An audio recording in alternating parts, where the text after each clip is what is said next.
Muy bien, qué bueno que están con nosotros una vez más. También le damos la bienvenida a todas las personas que nos ven en línea. Qué bueno que están conectados. Miren, la semana que entra vamos a empezar en forma con esta campaña que acaban de ver el letrero en el video que se llama Todos Somos Parte. Esta va a ser una campaña que necesitamos hacer para la ampliación de la iglesia. No sé si ya se dieron cuenta, a lo mejor no les afecta directamente, pero en el área de niños ya no cabemos.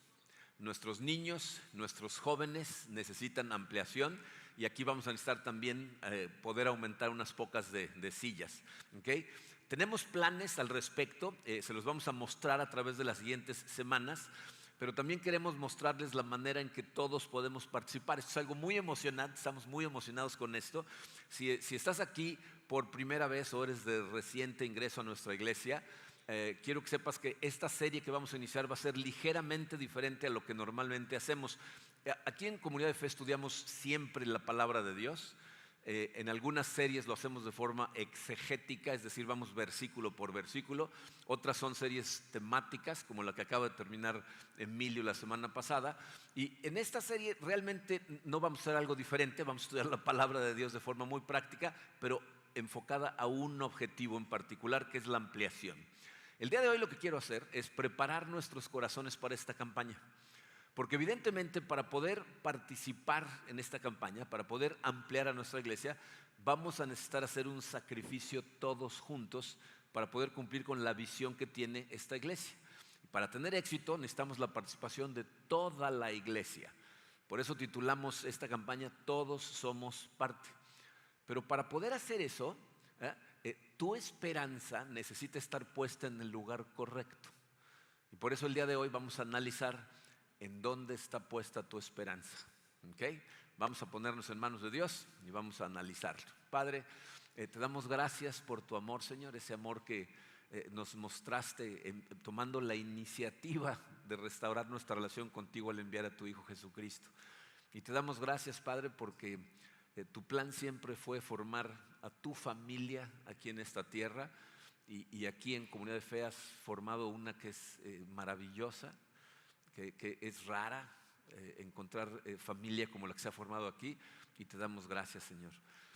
Sé, Señor, que vamos a tocar temas delicados y necesitamos tener nuestro corazón totalmente sintonizado contigo, que tu Espíritu esté guiándonos en todo momento para que la palabra tuya que vamos a recibir realmente llegue a donde tiene que llegar y haga el trabajo que tiene que hacer. Así es de que trabaja en nosotros, Señor. Nos ponemos en tus manos, en el poderoso nombre de tu Hijo Jesucristo.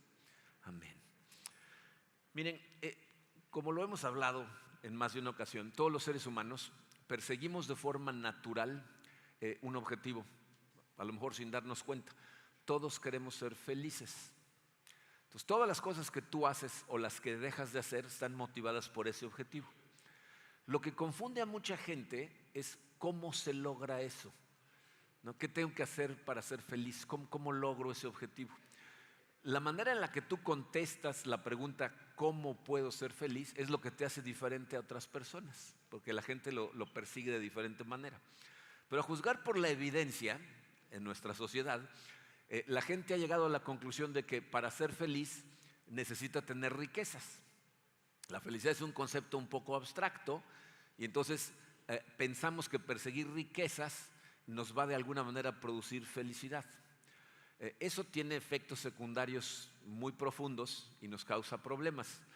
Uno de los problemas que suceden, y este es una cosa muy, muy delicada porque ni siquiera nos damos cuenta cuando sucede, es que cuando empezamos a alcanzar cierta riqueza, algo dentro de ti empieza a cambiar. Y como sucede sin darnos cuenta, si permites que suceda ese cambio, el resultado es que vas a ser más infeliz. O sea, te va a ser muy infeliz. Ahorita vamos a platicar de qué es lo que cambia. Pero otro problema que notamos que sucede con este asunto de la riqueza es que la mayor parte de la gente no se considera rica. Y entonces cuando escucha pasajes como el que vamos a leer del apóstol Pablo, dicen, no, pues le está hablando a otros. No creo que le esté hablando al pobre de mí, ¿no? O sea, no es para mí este mensaje.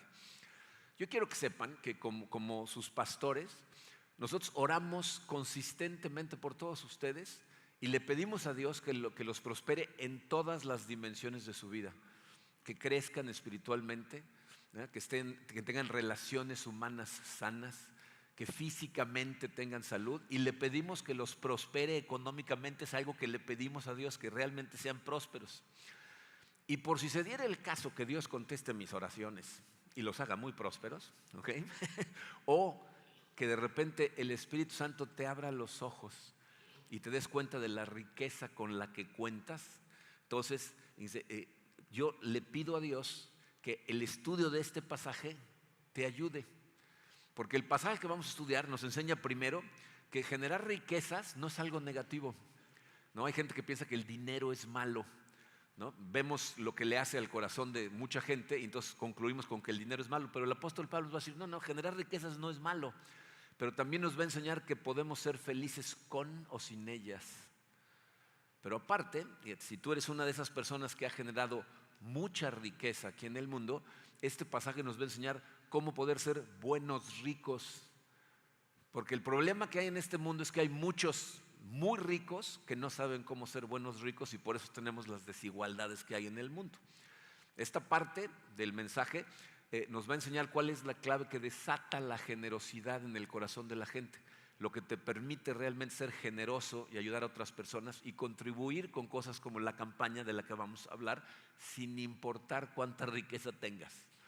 El pasaje se encuentra al final de la primera carta que el apóstol Pablo le escribió a Timoteo, un joven discípulo que él tenía. Y para que sepas, esta carta fue escrita para cristianos, ¿okay? Hay cartas de Pablo en donde está tratando de atraer a la gente para que entiendan y quieran ser cristianos. Esta carta está escrita para decirle a la gente cómo debería de vivir un cristiano. Entonces, si tú te consideras cristiano, te está hablando a ti. Pon atención, ¿ok? Bien. Primera de Timoteo 6, empezamos por el versículo 6, dice así: es cierto que con la verdadera religión se obtienen grandes ganancias. Vamos a detenernos ahí un momentito. Dice, Pablo acaba de destrozar ahí la idea de que generar ganancias sea malo, de que ser adinerado sea malo. De hecho, muchos personajes del Antiguo Testamento que eran fieles seguidores de Dios eran gente que tenía mucho dinero. Entonces no está diciendo que sea malo. De hecho, dice que es a través de la verdadera religión que se logra. Si leen los pasajes previos a este versículo 6, se van a dar cuenta que a los que está criticando Pablo es a la gente que piensa que puede hacerse de mucho dinero predicando, ¿no? Los que se hacen ricos son los que predican, y utilizando la ignorancia y la avaricia de la gente, ¿okay? Pero bueno, a lo que nosotros nos atañe, lo que nos está diciendo a nosotros es verdad que puedes obtener grandes ganancias siguiendo a Jesucristo, pero solo hay una forma de hacerlo. Fíjense cómo continúa. Pero solo si uno está satisfecho con lo que tiene. Porque nada trajimos a este mundo y nada podemos llevarnos. Así que si tenemos ropa y comida, contentémonos con eso. Y dice lo que reduce esto Pablo. Dice, la verdadera religión sí produce grandes ganancias, pero hay una condición. Tienes que estar satisfecho con lo que tienes, y él lo reduce a ropa y comida. Dice, deberías de estar satisfecho si tienes que comer y con qué vestirte. Pero os voy a decir cuál es el problema. Fíjense, uno de los efectos secundarios de confundir la riqueza con la felicidad es que la gente que tiene esa confusión está permanentemente insatisfecha. Nunca están satisfechos. ¿Por qué? Porque no funciona. O sea, perseguir la felicidad a través del dinero no funciona. Si tener ciertas cosas pudiera hacerte realmente feliz, en el momento en que las tuvieras, serías feliz y ya estarías satisfecho. Pero así no funciona. ¿Cómo funciona? Imagínate una persona que tiene que irse a trabajar todos los días tomando el camión. No tiene coche, y entonces tiene que sufrir las penurias de tener que levantarse un poco más temprano para poder llegar a la parada del camión, ¿no? Sufrir las consecuencias de la naturaleza en la que vivimos, porque si está lloviendo, que es la mitad del tiempo aquí en Cancún, pues se va a empapar esperando el camión. A lo mejor llega y ya está lleno de gente. A lo mejor el camión, cuando llega a su parada, ya viene lleno de gente. Entonces ir a trabajar es una tortura, ¿no? Y entonces esa persona piensa, si tan solo tuviera un carrito, sería feliz, ¿no? Entonces, si es una persona inteligente, ¿qué va a hacer? Se va a poner a ahorrar, ¿no? Si gana un poquito más, entonces va a empezar a ahorrar su dinero, y entonces por fin se compra un carrito usado. Y entonces tiene su carrito, y la primera semana es feliz como una lombriz, hasta que el coche empieza a tener sus fallas, ¿no? Porque cuando compras un coche usado, pues compras los problemas del de al lado, ¿no? Y entonces de repente se prende un foco y no prende el coche. Y entonces empieza a pensar, si tuviera un coche más nuevo, sería feliz. Y entonces sigue ahorrando y se compra un coche un poco más nuevo. Y al rato dice, si tuviera un coche del año, sería feliz. Y al rato, si tuviera un coche más grande, sería feliz. O sea, ya cayó en una trampa, ¿no? Y es una trampa que, miren, los expertos en mercadotecnia explotan la debilidad de nuestro corazón de forma descarada. Porque lo que sucede es que en cuanto más, fíjate, si empiezas a ganar un poquito más de lo que necesitas para vivir, empieza a comprar cosas. Y luego, después de comprar cosas, empieza a hacer upgrades, ¿no? O sea, empieza a comprar, reemplazas las cosas que ya tienes por unas que hacen lo mismo, pero están más nuevas. ¿Por qué hacemos eso? Porque caemos en una trampa. ¿Ustedes saben por qué los fabricantes de coches cambian el modelo de los coches de forma radical, pero solo cada como más o menos 5 años? ¿Se han dado cuenta que muchas veces de un año a otro los modelos apenas si cambian? No cambian una línea, cambian dos, pero de repente como a los 5 años cambia radicalmente. Muchas veces de ser curvos a ser muy angulados, a ser más deportivos y a los 5 años otra vez más clásicos. ¿Para qué hacen eso? Para causar insatisfacción en ti, porque te compras el nuevo y durante 2 o 3 años se ve nuevo y de repente cambia todo y tu coche ya se ve viejo. Y entonces ya voy en coche viejo, mira cómo se ve el nuevo. Y entonces causa insatisfacción en ti y ahora quieres uno nuevo. Y lo mismo nos hacen con la ropa, con los teléfonos, ¿no? ¿Se acuerdan? Los teléfonos empezaron con, mientras más chiquito mejor, ya casi no lo podías ni ver el teléfono, y luego de repente un teléfono de este tamaño y todo el mundo anda cargando con la televisión, ¿no? No. Luego empezaron con los teléfonos llenos de botones y todo el mundo felices, ¿no? Con sus teléfonos de botón, y luego les quitaron los botones y nada más era una pantalla como el iPhone, ¿no? Entonces todo el mundo quiere el iPhone. Ahora otra vez ya salieron con botones y es la novedad. Y luego se doblan y luego se cierran. Y todo el tiempo nos están cayendo hacer caer en la trampa porque nos hacen sentir insatisfechos.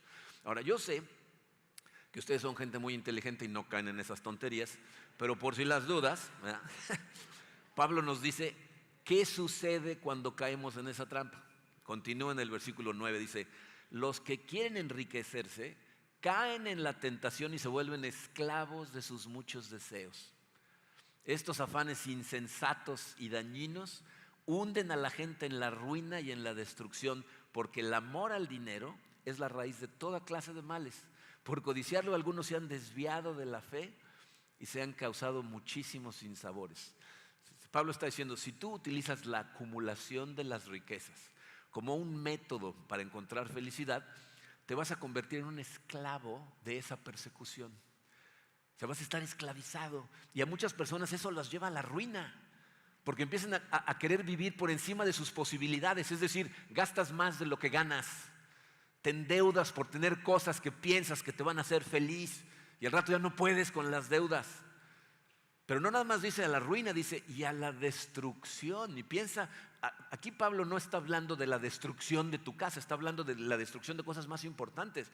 Porque la gente que queda esclavizada a esas cosas, destruye sus matrimonios, destruye la relación con sus hijos, destruye su salud. O sea, por estar tan enfocados en la persecución de tener más, destrozan todo lo que es más importante en sus vidas. Dice, peor aún, y algunos por codiciarlo se desvían de la fe. Miren, estas cosas las hemos visto tantas veces en gente que llega aquí a la iglesia. A veces que la gente llega devastada. Perdieron algo, ¿no? A lo mejor el negocio desapareció, su matrimonio fracasó, sus hijos se rebelaron y llegan aquí en lágrimas pidiendo ayuda. Y pues lo que hacemos es enfocarlos al camino correcto. Decimos, necesitas caminar de la mano de Dios, entregarle tu vida, permitirle que reine. Y se empiezan a conectar y vienen a grupos y se emocionan y les empieza a ir mejor. Y en el momento en que empiezan a prosperar se van. Y no se dan cuenta que lo que los aleja es la esclavitud a la persecución de esas cosas. Tienen cosas más importantes que hacer porque están generando riquezas. Si se fijaron, Pablo identificó cuál es el corazón del problema. Dice, el amor al dinero. El dinero por sí mismo no es bueno ni malo. La gente piensa que el dinero es malo por lo que puede hacerle al corazón de la gente. Pero lo que está mal es el amor al dinero, porque cuando te enamoras del dinero, te esclaviza la persecución. Y como resultado, haces tiraderos en tu vida y muchas veces te alejas de la fe y te causas mucho dolor. Miren, yo realmente espero que Dios los bendiga muchísimo, que los prospere increíblemente. Y por eso necesitamos poner mucha atención a lo que sigue en su enseñanza, porque nos va a enseñar cómo ser buenos ricos. En el versículo 17 dice: a los ricos de este mundo, mándales que no sean arrogantes ni pongan su esperanza en las riquezas que son tan inseguras, sino en Dios, que nos provee de todo en abundancia para que lo disfrutemos. Vamos a analizarlo despacito. A los ricos de este mundo, ¿a quién crees que le estará hablando? ¿Crees que te está hablando a ti? ¿Será que nos está hablando a nosotros? ¿Saben qué es una realidad? La gente no es consciente de la riqueza que tiene. Hace algunos años hicieron unas encuestas para identificar lo que la gente pensaba acerca de sus riquezas, de sus ingresos. Y entonces hicieron la misma encuesta, pero en diferentes grupos de personas. El primer grupo fue un grupo de personas que ganaban entre 10 y 15 mil pesos al mes. Y les hacían la pregunta: ¿usted cree que gana mucho dinero? Y el consenso de la respuesta fue: no, apenas si me alcanza. ¿Cuánto cree usted que necesitaría ganar para sentirse que gana mucho dinero? No, pues 40, 45 mil pesos, más del doble. Entonces se fueron a un grupo en donde la gente ganaba entre 40 y 45 mil pesos y le hicieron la misma pregunta: ¿usted cree que gana mucho dinero? No, apenas si me alcanza. ¿Cuánto necesitaría ganar? No, pues como 90 mil pesos al mes. Se fueron con los que ganaban entre 90 y 100 mil pesos al mes. ¿Usted cree que gana mucho? ¿De qué creen contestar? No, apenas si me alcanza.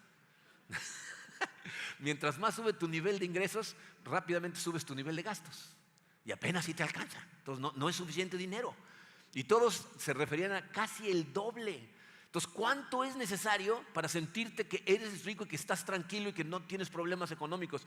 La revista Dinero, así se llama la revista Dinero, sus suscriptores, ¿con qué creen que están muy preocupados? Si la revista se llama Dinero, ¿no? Pero bueno, le hicieron una pregunta a todos sus suscriptores y le dijeron: ¿cuánto dinero necesitarías tener en el banco para sentirte que estás tranquilo y que no vas a tener problemas? En promedio, todos los suscriptores llegaron a una cantidad: $5 millones. O sea, la gente, si no tiene mucho más de lo que necesita para vivir, se siente pobre. Lo cual significa que la gente no es consciente de que tiene riquezas. Y miren, yo no me engaño acerca de en dónde nos encontramos nosotros en el espectro de ingresos. Porque de acuerdo a los expertos en finanzas, un hombre rico es una persona a la que su dinero trabaja para ellos, no ellos para obtener dinero. Si un rico es una persona que tiene dinero invertido en empresas, a lo mejor en acciones de empresas o en ciertas inversiones, y lo que producen sus inversiones les dan para vivir con más de lo que necesitan. Esa es una persona rica. ¿Ok? Yo no los conozco bien a todos, ¿no? Sobre todo ahora que he estado tanto tiempo fuera, a lo mejor tenemos uno que otro colado aquí que son ricos, ¿no? Y no sé, ¿no? Pero les voy a decir lo que sí sé. En el contexto de nuestro país, todos los que estamos en esta sala tenemos mucha riqueza. Y si abrimos el contexto al mundo, en esta sala estamos entre el 5 y el 10% de la gente más rica del mundo. Fíjate, esto es muy importante, que sepas que tienes riqueza, porque Pablo en este pasaje ahora le está hablando a gente que está consciente de su riqueza, ¿no? Porque dice: a los ricos de este mundo, pero ¿qué les dice? Mándales que no sean arrogantes. ¿Será que Pablo le sabe algo a los ricos o estará hablando al tanteo? ¿No? ¿Conocen a ustedes algún rico arrogante? Yo he conocido a varios, ¿no? Gente que yo no sé por qué razón piensa que cuando ganan mucho dinero, con el dinero vienen conocimientos infinitos acerca de todos los temas y de todo opinan con una seguridad como si supieran, ¿no? Se sienten más inteligentes, ¿no? Se sienten mejores personas. Pero ¿saben qué es lo peor del caso? Que se sienten así por nuestra culpa, porque así los hacemos sentir. ¿No han estado presentes en un grupo de gente en donde uno tiene mucho dinero y todos los demás no? Y dice: no, esto y todo sí, no, claro, ¿no? Entonces el otro, ¿no? O sea, nosotros tenemos la culpa por hacerlos sentir diferentes. Y esas personas empiezan a sentirse superiores a los demás. Y miren, esto es tan cierto que cuando encontramos excepciones nos sorprende, ¿No? ¿Cuántas veces has oído a alguien decir, no, hombre, este cuate tiene todo el dinero del mundo, pero no darías un peso por él? ¿Han oído eso? ¿Por qué decimos eso? Porque nos sorprende. ¿Por qué nos sorprende? Porque normalmente la gente que tiene mucho dinero lo que quiere es que lo sepas, ¿no? O sea, se compran ropa cara con la etiqueta por fuera para que veas cuánto se gastaron, ¿no? Andan en coches caros para que sepas lo que les costó. Compran relojes de oro y cuando ven la hora dicen, ¿qué horas serán? ¿No? ¿No? Nos quieren embarrar en la nariz. ¿Por qué? Porque lo que quieren es que lo notes y por eso lo pasean. Entonces Pablo lo que nos está diciendo a nosotros es, si sucede que de alguna manera, como sea que suceda, llegas a tener más de lo que necesitas para vivir, que por favor no se te vaya la cabeza. No te vuelvas arrogante. Y a lo mejor te sigues preguntando si te está hablando a ti, ¿no? Si tú eres un rico de este mundo. Y nos va a ayudar muchísimo esta siguiente parte que pone aquí Pablo. Dice, ni pongan su esperanza en las riquezas que son tan inseguras. Miren, este es el punto central de este pasaje. Pon mucha atención porque esto es lo que Pablo está diciendo. Cuando tú tengas más dinero del que ahora tienes, es decir, si te dan un aumento, subes de puesto y ahora ganas más, o si abres el negocio que has soñado y de repente empieza a funcionar y empieza a dejar dinero, o de repente entras a un lugar en ventas y de repente tus comisiones empiezan a fluir y empiezas a recibir mucho más dinero del que esperabas, ¿no? O bonos que llegan enormes, ¿no? Si de repente sucede que empiezas a ganar más, dice, ten mucho cuidado porque hay algo que empieza a suceder con tu esperanza y es algo que no sucede de forma consciente, es algo que no lo ves venir. Por eso es tan insidioso, porque es algo que nos sucede sin darnos cuenta. Conforme tu riqueza empieza a aumentar y tu estilo de vida empieza a cambiar, tu esperanza se empieza a mover. Y esto es lo que hace, les puse en su programa, tu esperanza emigra de Dios a tus riquezas. Mientras más dinero ganas sin darte cuenta, poco a poco, lo que ahora te hace sentir fuerte y seguro, ya no es Dios. Es tus riquezas y por eso el objetivo se convierte en acumular más, porque esa es la fuente de las riquezas. Entonces Pablo le está diciendo a Timoteo, tienes que advertirles, porque se va a dar en su corazón ese cambio. No dejen que su esperanza emigre, porque cuando esto sucede, nos empezamos a autoengañar a nosotros mismos. ¿Cuál es el autoengaño? Aquí la llamada de atención nos la da el rey Salomón en Proverbios 18:11. Dice, el rico considera su riqueza como ciudad fortificada. Se la imagina como una alta muralla. ¿Qué está diciendo Salomón? Los ricos se sienten seguros porque son ricos. Sienten que su riqueza es como una muralla que es inexpugnable. O sea, los problemas no pueden entrar. Nada me puede afectar porque tengo mucho dinero. Entonces me siento protegido como en una fortaleza. En otras palabras, hay gente que empieza a generar riqueza y empieza a creer que hay una cantidad de dinero que si llega a tenerla, ya va a estar en paz, ya va a estar seguro. Los de la revista Dinero piensan que son 5 millones de dólares, ¿no? Pero tienen esa idea, o sea, te autoengañas. Yo quiero ayudarnos en esta área porque sé que estamos en peligro. De hecho, sé que solamente de escuchar la palabra que vamos a empezar una campaña ya puso nerviositos a muchos. ¿Qué me van a pedir? ¿No? ¿De qué están hablando estos, no? Entonces, fíjate, aunque yo no sé a ciencia cierta en dónde están económicamente, porque no los conozco a todos a esa profundidad, creo que podría contestar por ustedes una pregunta para la gran mayoría, a lo mejor no todos, pero para muchos de ustedes, si yo les preguntara, ¿cuánto dinero necesitarías para sentirte seguro, sentirte protegido y poder comprometerte para ayudar en esta campaña? La respuesta sería, más de lo que gano, un poquito más. Lo que yo tengo no es suficiente, apenas si me alcanza. Y si eso es lo que pasó por tu cabeza, significa que tu esperanza, te des cuenta o no, está emigrando. Se está pasando a tus riquezas. Dice, esto explica un fenómeno muy extraño, pero que está muy estudiado. La gente rica tiende a dar menos que la gente pobre. La gente pobre tiende a ser más generosa. Y no estoy hablando en cantidades. Muchas veces la gente que tiene mucho dinero da cantidades que el otro casi se desmaya cuando se entera. Pero que en porcentaje, comparado con el porcentaje de lo que da una persona que casi no tiene, es ridículamente inferior. O sea, la gente más pobre tiende a ser la más generosa. Y miren, esto es increíble, yo no sé si lo han experimentado. De verdad los invito a que participen en viajes misioneros, porque esos son los lugares en donde te abren los ojos, donde te das cuenta de lo que significa, para empezar, no tener, y lo que significa tener un corazón generoso.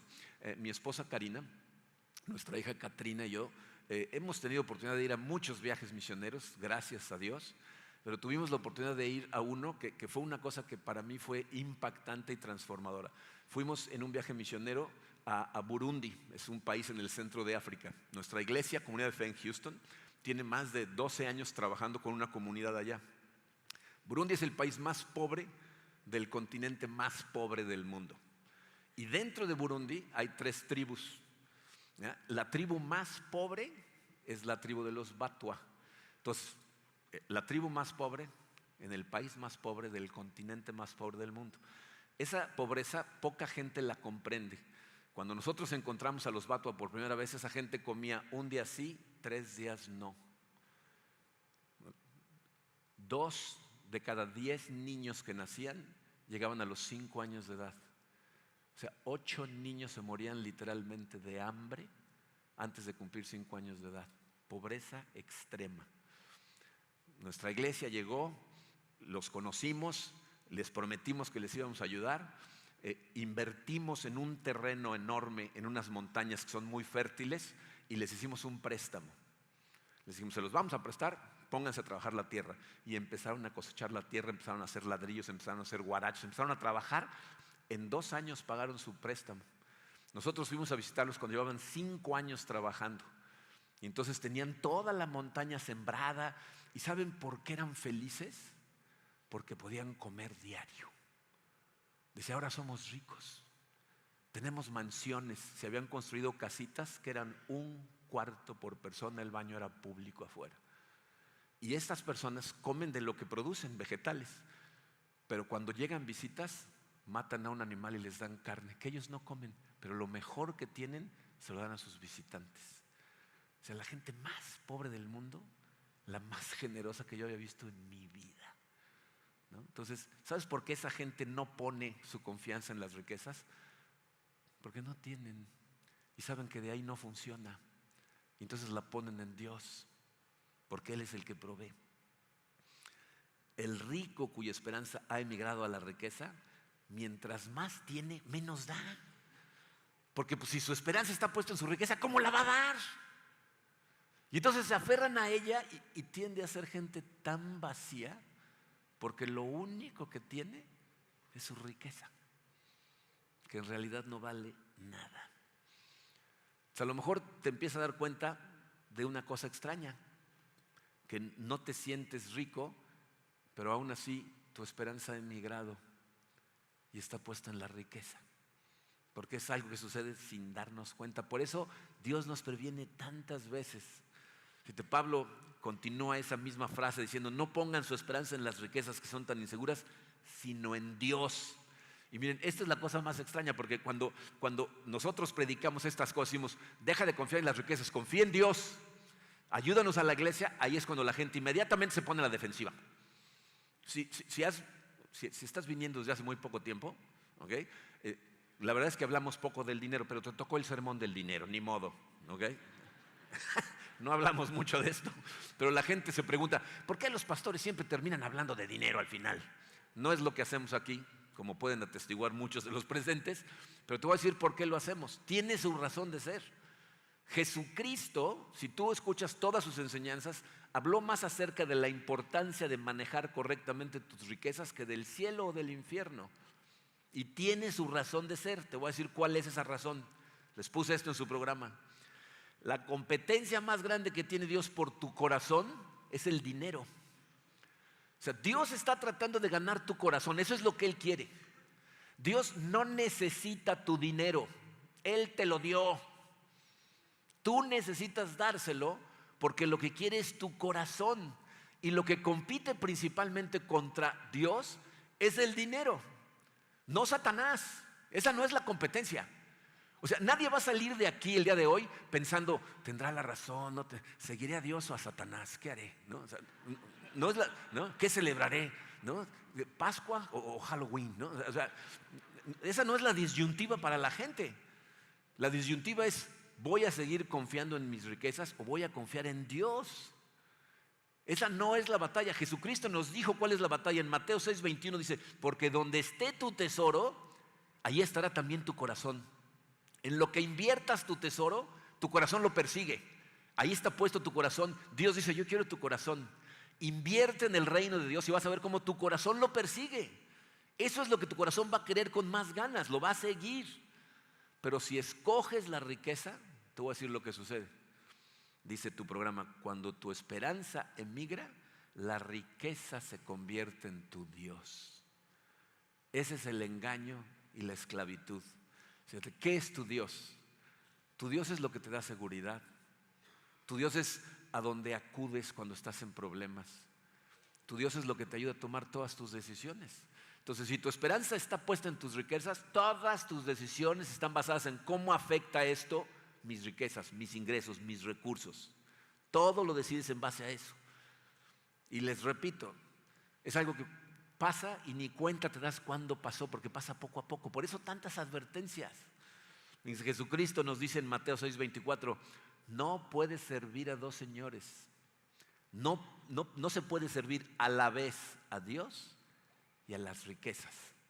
O sea, Jesucristo se está preguntando, ¿a quién vas a servir? Puedes servir a las riquezas, puedes servir a las cosas que piensas que necesitas, o puedes servir a Dios, que es el que provee esas cosas, pero no puedes seguir a las dos. O sea, Jesús no dijo, es muy difícil servir a dos amos. Dijo, no se puede, porque vas a odiar a uno y amar al otro, o al revés, pero no los puedes servir a los dos. Y a lo mejor te preguntas, realmente no sé en dónde estoy. O sea, ¿será que de plano ya emigró, ¿no?, mi corazón hacia las riquezas? Fíjate, te voy a hacer una pregunta. Está difícil de contestar, luego te la voy a poner más fácil, pero trata de contestar esto con honestidad. ¿Qué te causaría más ansiedad en este momento? Si alguien llegara al final del servicio y te dijera, todo el dinero que tenías desapareció. Tu negocio lo incautó el gobierno, la empresa en la que trabajabas cerró, ¿ya? Los bancos se quedaron con el dinero de toda la gente, ya no tienes ni un centavo. ¿Eso te causaría más estrés? O si alguien saliendo de aquí te dijera, tengo evidencia irrefutable de que Dios no existe. No hay otra vida. Esto es todo lo que hay. Disfruta lo que tienes porque aquí se acaba. ¿Qué te causaría más estrés? Y mientras estás pensando en este momento diciendo, bueno, estamos en la iglesia, pues obviamente tengo que decir que Dios, o sea, no. Mientras estás pensando en eso, te voy a hacer la pregunta de una manera un poco más fácil. Y espero que esto te aclare lo que Pablo está tratando de decirte. ¿Qué tal si esa pregunta te la hiciera dentro de muchos años, cuando estuvieras en tu lecho de muerte a punto de partir? Que los doctores te dijeran, pon tus asuntos en orden, despídete, porque tu corazón no va a durar 24 horas más. En ese momento, ¿qué te preocuparía más? ¿Que ya no tuvieras dinero? ¿O que no sabes a dónde vas a terminar? Sin importar en dónde esté tu esperanza en este momento, te puedo asegurar que si tú has escuchado el Evangelio, si el Espíritu Santo en algún momento tocó tu corazón y Dios tiene la misericordia de darte la oportunidad de regresar a Él, regresarías a Él así. En ese momento no habría la menor duda, Señor, perdóname. Y te va a aceptar de regreso, ¿eh? Pero lo que Pablo está diciendo, y este es el punto de Pablo, si tú al final regresarías a poner tu confianza en Él, ¿para qué te esperas hasta el final? O sea, ¿por qué no ponerla en este momento si vas a terminar de todas maneras regresando a Él? ¿Sabes qué pasa? Que tú en este momento piensas que tienes control sobre ciertas cosas. Entonces, no, pero ahorita... En ese momento, en el hecho de muerte, ya no tienes control sobre nada. Y dices, bueno, pues ya confío en Dios. Te tengo una mala noticia, no tienes control de nada. En este momento, todo está en control de Dios y no sabes qué va a pasar mañana. No sabes si ese día del que estamos hablando sea hoy. No sabes. Entonces Pablo dice, no desperdicies el tiempo. Ponlo en Él. Fíjate, la sorpresa para mucha gente, las buenas noticias, es cómo continúa el pasaje, porque dice, sino en Dios que nos provee de todo en abundancia para que lo disfrutemos. O sea, Dios de hecho quiere proveer en abundancia, no nada más lo necesario. Dice, no, yo quiero que lo disfrutes, pero quiero que lo compartas. De ahí viene la verdadera satisfacción. Ojalá y tengas mucho, disfrútalo. Significa que puedes salir corriendo de aquí, irte a Telcel y comprarte tu iPhone 16. No es pecado. ¿Ok? No está, o sea, no está mal tener cosas bonitas. El problema es que pongas toda tu confianza en ellas. Pablo no dijo que ser próspero sea malo. Más bien, fíjense, nos está haciendo esta pregunta. ¿Por qué poner tu esperanza en las provisiones en lugar de ponerla en el que las provee? O sea, ¿cómo puedes confiar en las provisiones en lugar del que te está proveyendo? No tiene sentido. Las riquezas vienen y van. Todos hemos estado en épocas con y sin, ¿no? Pero el que provee siempre es. Ese es eterno. Entonces, ¿por qué no poner tu confianza en Él que te va a proveer? Cuando tú pones tu confianza totalmente en Dios, ¿sabes qué pasa? Volverte un buen rico, volverte generoso, se vuelve fácil. Porque te das cuenta que lo que tienes no es tuyo. Lo estás administrando para alguien más. ¿No? Entonces continúa Pablo en el versículo 18, dice: mándales que hagan el bien, que sean ricos en buenas obras y generosos, dispuestos a compartir lo que tienen. De este modo atesorarán para sí un seguro caudal para el futuro y obtendrán la vida verdadera. O sea, la verdadera seguridad es poner tu esperanza en Dios y ser generoso. Ser ricos en buenas obras, dispuestos a compartir de lo que Dios nos da. Y eso, dice, te da una seguridad a futuro. Porque estás invirtiendo en el único lugar en donde tu inversión está 100% segura. Y obtendrás la vida eterna, que es lo más valioso que podemos obtener cualquiera de nosotros. Miren, Dios nos hace tantas invitaciones a la generosidad porque el que inició con la generosidad fue Él. O sea, al enviar a su Hijo Jesucristo, ese fue un regalo que Dios nos dio, ¿no? Juan 3:16 dice: porque tanto amó Dios al mundo que dio a su único Hijo. O sea, nos dio generosamente como regalo a Jesucristo. Pero ¿saben qué nos enseña? Cuando nosotros hacemos lo mismo, cuando sus seguidores hacemos lo mismo, es cuando más nos parecemos a Él, porque Él es generoso, y eso es lo que impacta a la sociedad. Eso es lo que impacta a la gente alrededor cuando ven la generosidad de la gente que realmente sigue a Cristo. Tú estudias la historia del mundo y la historia de la iglesia combinadas y vas a ver cómo el elemento, el ingrediente nuevo que inyectó el cristianismo a la sociedad fue el amor y la generosidad. Cuando el cristianismo empezó expandiéndose en el Imperio Romano, ¿no? Empezó en Jerusalén y luego se empezó a expandir por todo el Imperio Romano. Y hemos hablado muchas veces de cómo para el año 300 más o menos, casi 50% del imperio era cristiano. Y entonces Constantino el Grande, que era el César romano, adoptó la religión. Dijo: ahora nos vamos a convertir todos en cristianos, pero ahora le vamos a llamar la Iglesia Universal, que es lo que significa la palabra griega católicos, universal.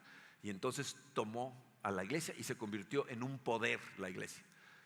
No se sabían esto, pero años después de Constantino subió al poder un César que se llamaba Juliano y se conoce como Juliano el Apóstata, porque Juliano trató de regresar el Imperio Romano al paganismo.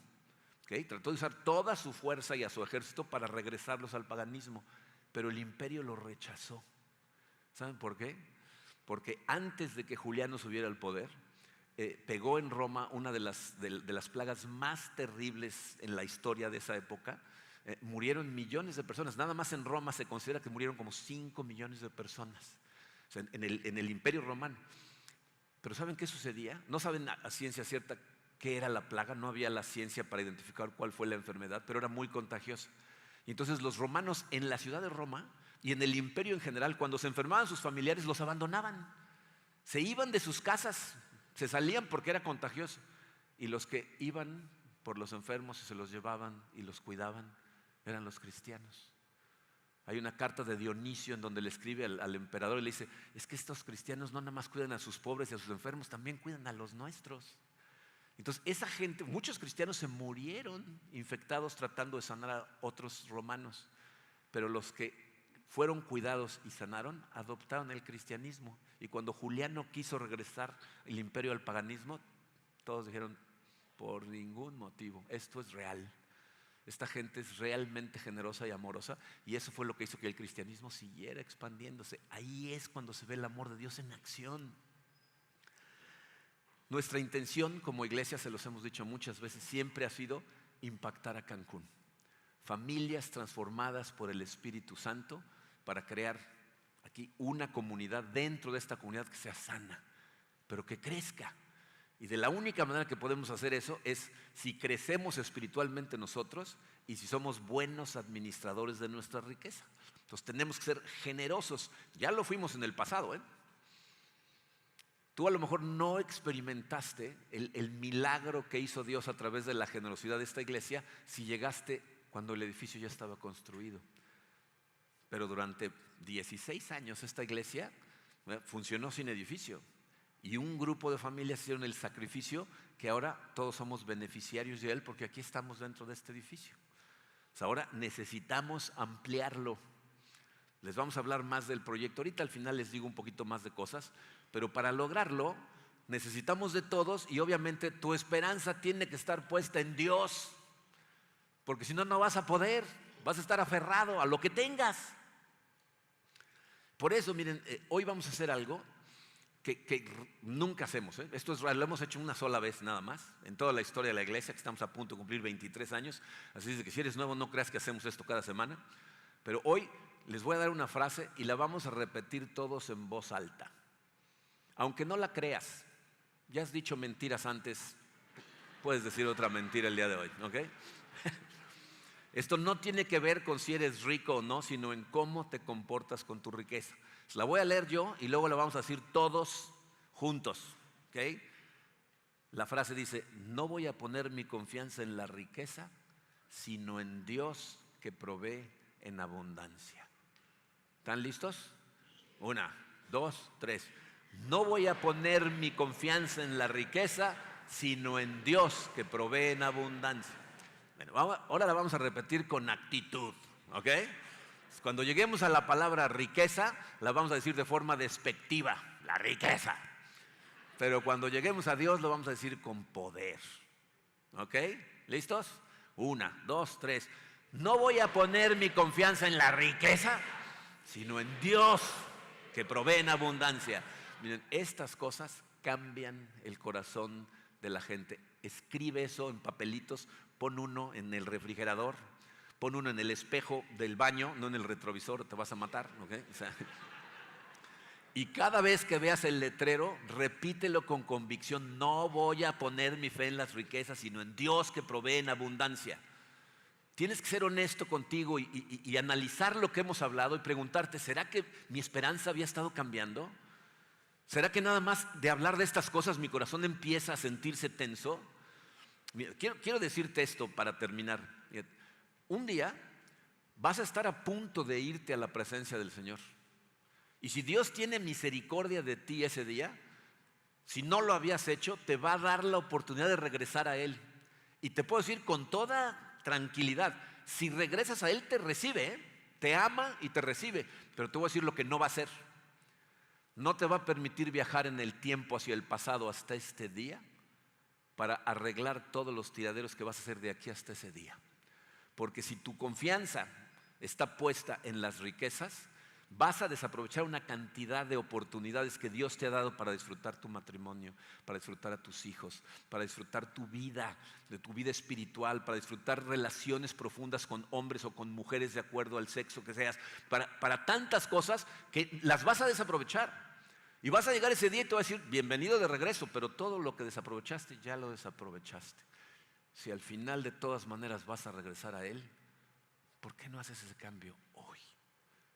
Y disfrutas profundamente de la vida que Dios tiene para ti. No vamos a poner nuestra confianza en las riquezas, la vamos a poner en Dios. Y van a ver cómo Él provee en abundancia. Si quieres ser testigo de los milagros de Dios en tu vida, comprométete a poner tu confianza solamente en Él. Vamos a orar. Padre, te damos gracias, Señor, por estas palabras de tu Hijo Pablo. Que seamos conscientes de ello, ¿no? Nos está hablando a todos. Muchas veces, Señor, a lo mejor en mayor o menor grado, pero nuestra esperanza emigra. Nos aferramos a cosas, nos da miedo abrir la mano y soltar. Te pido, Señor, que en este momento tu Santo Espíritu realmente inunde nuestros corazones y nos haga ser conscientes de la realidad de la que creemos, de que tú efectivamente ahí estás y prometes proveer para nosotros y protegernos, y que pase lo que pase y cambie lo que cambie en nuestras circunstancias, tú no vas a cambiar. Tú vas a estar ahí para fortalecernos, para guiarnos, para ayudarnos en familia a seguir adelante. Te pido, Señor, que trabajes en todos nosotros, porque todos lo necesitamos. Queremos ser gente generosa, queremos glorificarte con todo lo que hacemos y queremos que esta familia, comunidad de fe, siga creciendo y que exista por generaciones, Señor, trayéndole gloria a tu santo nombre. Nos ponemos en tus manos, Padre, en el poderoso nombre de tu Hijo Jesucristo. Amén.